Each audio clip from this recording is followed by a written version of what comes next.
जय सत्यम सिद्धाय नमः। जय सत्यम सिद्धायन आशीर्वाद।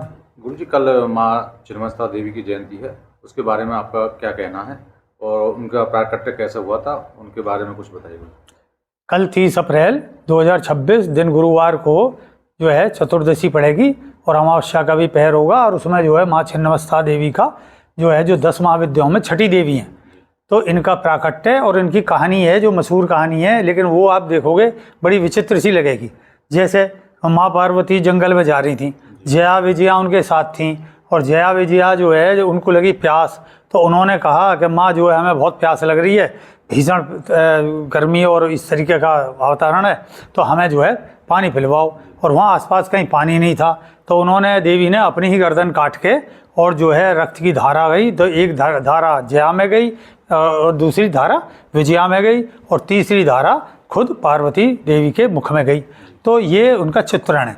अब इसमें देखो कि जो इतनी सामर्थ्यशाली देवी हैं, वो चाहे तो धरती के 4 टुकड़े कर दें, वो चाहे तो धरती में अमृत का जो है फुहारे डाल देती, निकाल देती चीज़ें। तो आप देखोगे ये नहीं है। अब उनका चित्रण देखोगे जो तांत्रिक है, ये वाम मार्गी देवी हैं, वाम मार्ग से ही इनकी साधना होती है और इनका जो मंदिर बहुत कम मिलेंगे। अच्छा, चित्र का चित्रण क्या है, जो आपको चित्रण नेट पे मिल जाएगा और वैसे भी मैं इसमें डलवा दूंगा।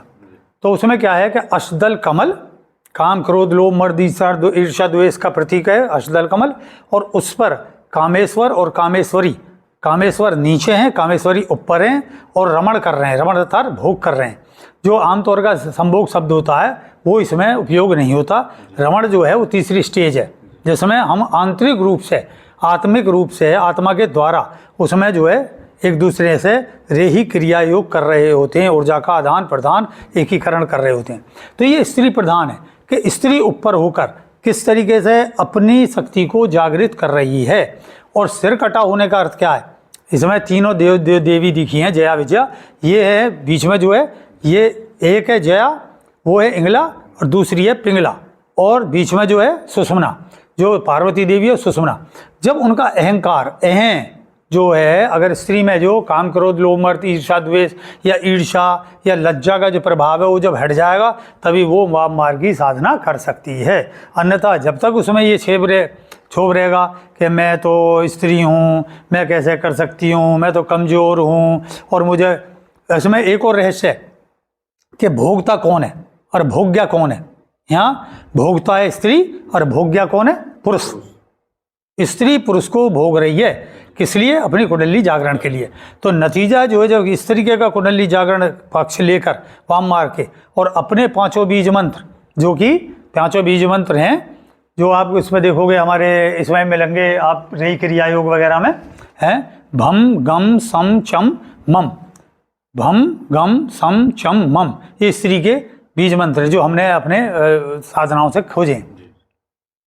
तो इनका बीज मंत्र का जाप करती हुई रेई क्रिया योग बनाएगी, तो उसके अंदर की दोनों इंगला और पिंगला और सुषुम्ना वो जागृत हो जाएंगी। इंगला पिंगला दोनों मिलकर सुषुम्ना बनाएंगी और प्रारंभ को होड़ती हुई और आत्म साक्षात्कार की प्राप्ति करेंगे। छिन्न मस्ता अर्थात मस्तक से मस्तक विहीन होनी।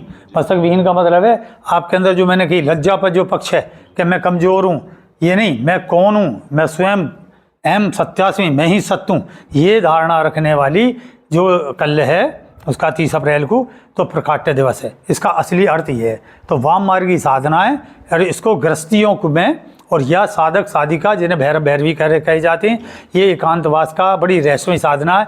गुरु मंत्र और गुरु दीक्षा के अनुरूप ये की जाती है। तो भक्तों, ये मैंने तुम्हें बताई, और कल संभव है हम यज्ञ वगैरह करेंगे इनके मंत्र से, कुछ भक्तजन इकट्ठे होकर, तो उस समय आपके सामने वो अलग विषय दिया जाएगा। तो इस संदर्भ में मैं कहूँगा भक्तों को और कोई प्रश्न होगा तो प्रश्न करेंगे, उसका उत्तर मैं दूंगा। जय सत्यम सिद्धाय नमः। जय सत्यम सिद्धाय नमः।